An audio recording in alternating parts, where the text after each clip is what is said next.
Advocate for your own value. Recognize and embrace your unique strengths and accomplishments, which form the foundation of your value. Did you know that the way you see yourself determines how others perceive you and determines the direction of your life? Hi, I'm Elsa. In this video, I'll talk about in 3 main steps the root of your low self-worth, how to work on your self-love mindset, how to reclaim your self-esteem. Without further ado, let's get into it. Valuing yourself is also a process and can mean a lot of things to different people in different phases of life. For instance, it can be valuing your mind, feelings, emotions, spirituality, and physical well-being. To understand the root of your low self-worth, you must understand the reasons behind it, which might be reason number 1, childhood trauma. Growing up, our parents, caregivers, and family members' behavior greatly influence our sense of self and self-esteem. A healthy family dynamic entails nurturing, love, understanding, guidance, support, and empathy. And it should bring in us a sense of belonging, confidence, and self-worth.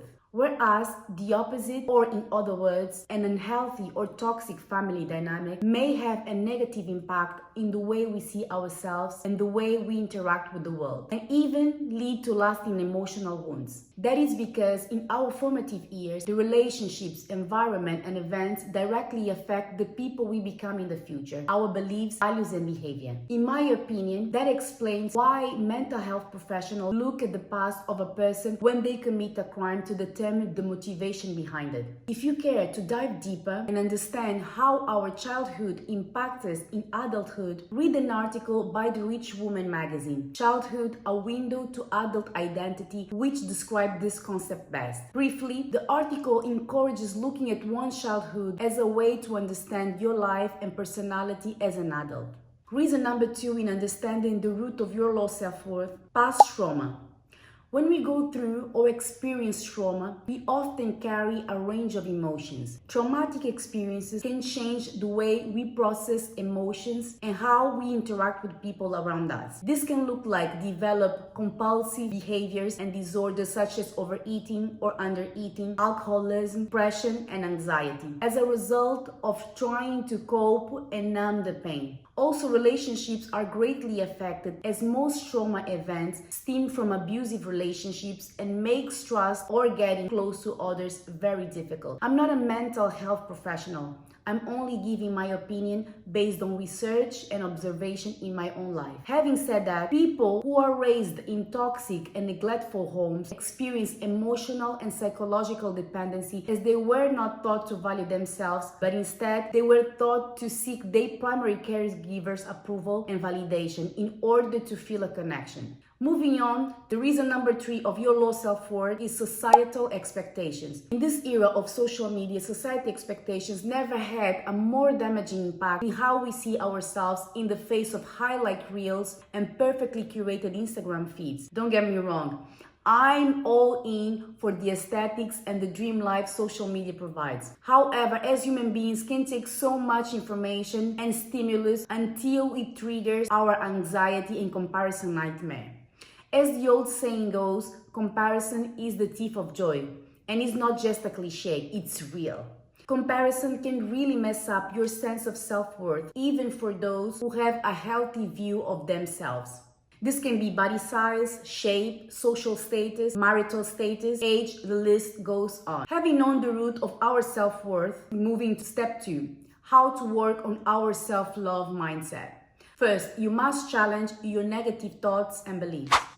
I know it's easier said than done. I myself struggle with negative thoughts, especially when I'm trying to achieve something and encounter many obstacles. And there's nothing I can do physically to control the situation. However, we must strive and try implementing the following strategies. Second, try practicing awareness.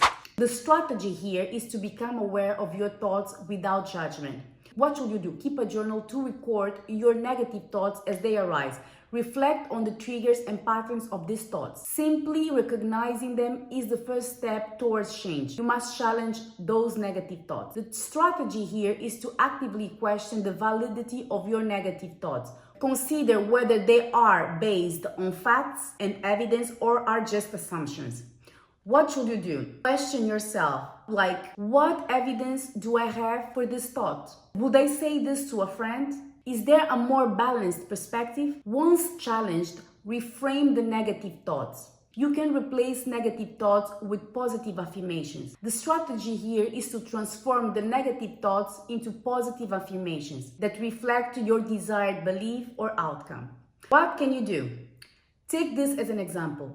If you think you can never do this right, reframe it to, I'm learning and improving every day. Write down these affirmations and repeat them daily to reinforce positive thinking. The next step is visualize positive outcomes. Here's the strategy. Use visualization techniques to imagine positive scenarios related to your negative thoughts. What should you do? Spend a few minutes each day visualizing success in areas where you struggle. Picture yourself handling challenges with confidence. Pair this visualization with affirmations like, I'm capable and confident in my abilities. This can be followed by practicing gratitude. The strategy here is to shift your thoughts to positive aspects in your life through gratitude. I understand that it might seem like a cliche, but even though sometimes it seems like nothing is going right for you, maybe you lost your job and you don't know how you're going to pay your bills, or you lost someone, whatever it might be. Just remember, if you're still breathing, you still got it in this game of life. What should you do? Write or just say it out loud at least 3 things you are grateful every day. This practice will help you shift your mindset from a negative one to a positive one, making it easier to identify negative thoughts with affirmations like, I'm thankful to be alive, or I'm thankful for getting another chance.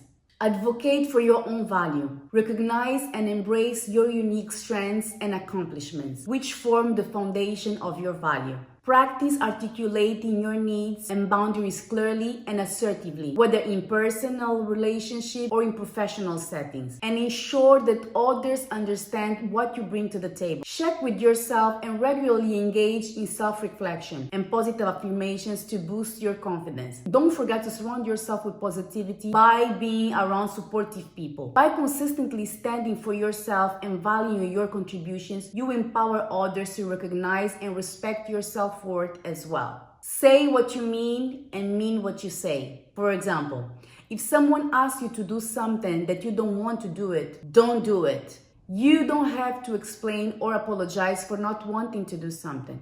Your no is valid, period. On the other hand, if you say you're going to do something, like Nike says, just do it. I know it's easier said than done once again. I myself have been guilty of numerous times, I can't even count, that I said that I would do something, but instead I procrastinated and I didn't do what I said I would do, which made me feel regretful. But the opposite also happens. When I do what I say I will do, I feel accomplished and fulfilled, and that boosts my confidence and self-esteem, knowing that I showed up for myself. Followed by celebrating your achievements. I like this so much because it gives you the little push you need to move forward. You can implement this by celebrating your small wins. And for instance, when you complete a task, take a break, go for a walk, get yourself a nice cup of tea, coffee, whatever, it will make you feel good. That will give you the motivation to tackle your next task or challenge. Also, don't forget to empower others. This one is close to my heart because for the longest I have searched within and outside for my value, my purpose, and how I can contribute to the world. This leads us to step 3. How can you reclaim your value? It's important to get to know yourself. Let's look at your life like a business. You must do a SWOT analysis of your life. Those who study business will understand. S for strengths, W for weaknesses, O for opportunities, and T for threats. Analyze your strengths. For instance, you're empathetic, kind, nurturing, a helper. You know what you're good at. Then pay attention how you'll use these strengths to help others. And know that these strengths might be used against you. So work on your weaknesses and the things you're not so good at. That can look like being overly nice, neglecting your own needs, not speaking up for yourself. You know what your weaknesses are. Do an inventory of what those are. In this way, you can correct it, stand on your values, and avoid opportunistic people that don't have your best interest at heart. So be aware. You can apply the same concept to the opportunities and threats in your life. Opportunities similar to your strengths could be how your personal story can be used to impact others, and go for it. It can be anything really, but most importantly, have some compassion for yourself and know that we are all born with different gifts and talents, and other people's talents, timelines, lifestyle, financial status, accomplishments don't invalidate your own. So keep that in mind. The third step in this journey is to reclaim you by seeking support from trusted friends and family members, or even therapy. However, what I have found to be true in my life, which is also conflicting, is that sometimes there's no one that can truly help you but God and yourself. I explain. We often hear that we should confide in family or friends, but many of us are finding the hard truth that the people we thought we could trust, including family and friends, are indeed the same people we should be aware of and put a distance between, as they are more times than we would like to admit the cause of our trauma. If you watch until the end, let me know in the comments your experience in reclaiming your power back and journey to value yourself. Please like, subscribe, and turn on your notification bell so you won't miss when I upload a new video. Thank you for watching, and see you in the next video.